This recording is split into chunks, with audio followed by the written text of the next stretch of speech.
আপোনাৰ ৰাষ্ট্ৰীয় গান্ধী বজাৰ ৰাষ্ট্ৰীয় যি আপোনাৰ এই মেলাখন চলি আছে সেই মেলাখনত বৰ্তমান মই আহিছোঁ আৰু আপোনালোকক মই সম্পূৰ্ণৰূপে দেখৰ কাৰণে চেষ্টা কৰিছোঁ। ইয়াত আপোনালোকে চাওক আহিলে কিমান ধুনীয়া কৰি আপোনাৰ এইবিলাক বস্তু পায় আৰু এইবিলাক বস্তু মানে আপোনালোকে আহক আৰু এখেতসকলক সহায় কৰক। আৰু মই মণিপুৰৰ মানে এজন মানে আপোনাৰ বহুতকেইখন দোকান পাইছোঁ দিয়ক আৰু বিৰাট ধুনীয়া কৰি তেখেতসকলে আহিছে আৰু মানে ভাল কৰি কৰিছে। এইবিলাক চাওক কিমান ধুনীয়া আৰু সম্পূৰ্ণৰূপে মই এই ভিডিঅ'টো আপোনালোকে চাব আৰু মই দেখুৱাৰ কাৰণে চেষ্টা কৰিছোঁ। এয়া চাওক কিমান ধুনীয়া, তো আপোনালোকে চাবচোন আৰু ভিডিঅ'টো বৰ্তমান আৰম্ভ কৰি আছোঁ।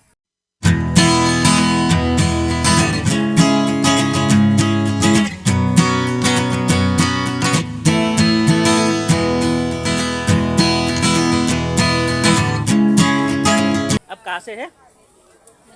मणिपुर से है। 350 না, এইটো আপোনালোকে ল'ব পাৰে 350 আৰু এইটো লাষ্ট আপোনালোকে যদি লৈ মানে 350 কয়, কিন্তু আপোনাৰ 300 টকা কৰি বোলে দিব পাৰে। এই দেউতো কেছে বনায় হয় আপোনাৰ এই বস্তুকেইটা দি বনায়। এইটো চাওক এই বস্তুকেইটা দি বনায় আৰু খুব ধুনীয়া দিয়ক। আপোনালোকে এই বেলতলাত যি মেলাখন চলি আছে আহিব পাৰে। এই বস্তুবিলাক কিন্তু আপোনাৰ বজাৰ চজাৰ কৰাৰ কাৰণে ভাল। এনেকৈ লৈ লওক, এনেকৈ ধুনীয়া কৰি লৈ লওক।